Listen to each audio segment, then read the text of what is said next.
Irani imesema italipa kisasi kwa mashambulizi ya Marekani yaliyoshambulia vifaa muhimu vya nyuklia, huku ikizindua wimbi jipya la mashambulizi ya makombora ya ndege zisizo na rubani dhidi ya Iran. Akizungumza na vyombo vya habari leo mjini Gran, mkuu mpya wa wafanyakazi wa jeshi la nchi hiyo Abdurrahim Mosavi amesema shambulio la Marekani katika maeneo ya nyuklia ya Fordo, Natanz na Isfahan ni kukiuka uhuru wa nchi hiyo na kuingia katika vita hivyo moja kwa moja.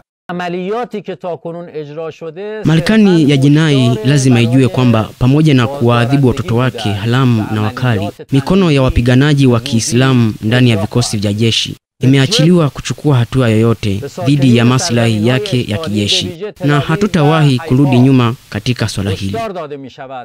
Matamshi haya ya Iran yanakuja baada ya rais wa Marekani Donald Trump jana kutangaza kuwa waliishambulia Iran katika maeneo yake ya nyuklia na kudai kuwa ni jeshi la Marekani pekee ambalo lingeweza kutekeleza shambulio kama hilo na kutoka bila ya kuathiriwa na chochote. Maneno haya ya Trump na shambulio walilolifanya yameongeza hasira kwa Irani na kuahidi kulipa kisasi kama walivyofanya kwa Israel. Vile Mosavi ameongeza kuwa wamefyatua mamia ya ndege zisizo na rubani zenye mabomu ya milipuko ili kupambana na ngome ya Israel, na kudai kuwa idadi kubwa ya makombora yaliyofyatuliwa leo asubuhi yamefikia malengo yao waliyoyakusudia. Ving'ora vimesikika asubuhi maeneo kadhaa nchini Israel, huku ikitangaza idadi kubwa ya athari katika baadhi ya maeneo, ikijumuisha eneo la Ashdod kusini mwa Israel na eneo la Achishi kusini mwa Jerusalem. Mashambulizi hayo ya Iran dhidi ya Israel yanakuja kufuatia kauli ya kiongozi mkuu wa Iran Ayatollah Ali Khamenei aliyechapisha kwenye ukurasa wake wa mtandao wa X,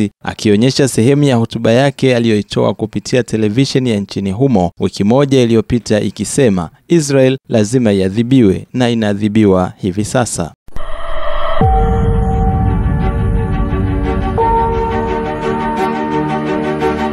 B Shine TV.